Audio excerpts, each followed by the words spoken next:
When it comes to Drop, it wastes a perfectly good romance on a so-so thriller with a decent mystery element, and unfortunately it backends all the action that you saw in the trailer to the end of the movie. So to summarize the film, with having domestic violence in her last relationship, Violet wanted to take things very slow and steady when it comes to Henry. And to some, like Violet's sister Jen, 3 months might be a lot of time to wait before having a first date with someone, but Henry, he works, he has patience, so at the 3 month mark, Violet agrees to go on a date in a rather nice looking hotel. Unfortunately for her, though, what she doesn't realize is that their first date ends up becoming part of a scheme for someone who doesn't like what Henry is trying to do with his work. So Violet goes from having her first date to being a pawn in someone else's game so that Henry could potentially be handled in a way that could end his life. So, getting to the review section, I feel like when it comes to Drop, even though it may not happen now with the Blake Lively drama, it kind of feels like what was supposed to be the sequel to Ends With Us, which is It Starts With Us, in terms of seeing a woman after she's been in a very toxic domestic violence situation relationship, which includes a child, now getting out there and dating again. And it isn't lost on me that the guy who plays Henry, I believe, is the guy who also was in It Ends With Us, so take that as you will. Maybe that's him vicariously again to play the part that he may not get to play again. But setting that all aside, truly what Megan Fahey and the gentleman who plays Henry give, it's just such a beautiful and wasted relationship that I so badly hope that if It Starts With Us has to get recast because of all that happens, they would consider Megan Fahey for Blake Lively's role.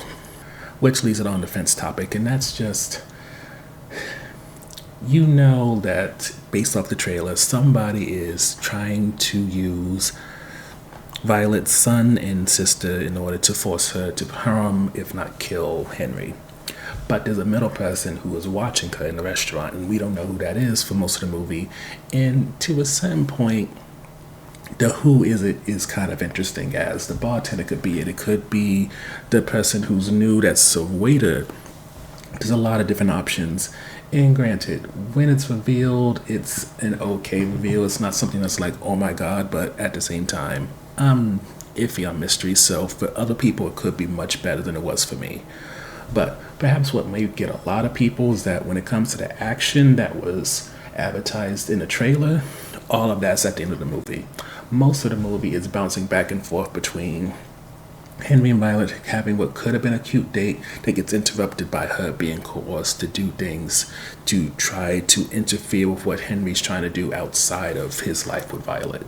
And with that, it can get very frustrating, especially because you don't necessarily get to have just solid cute moments. You can see the chemistry. You have so much hopes when it comes to what Violet can have with Henry, but because every time the would-be villain gets in the way, it's frustrating in ways that it's hard to really put into words, which is why overall, while this definitely, when it comes to Megan Fahey, pushes the idea that she can definitely do well in the romance genre, as she has done in the drama, just in regular dramas, maybe even get into the action roles a little bit. I feel like as much as this showed an expanse of what she can do, because the execution wasn't what it needed to be, it may not be like an instant benefit to her career.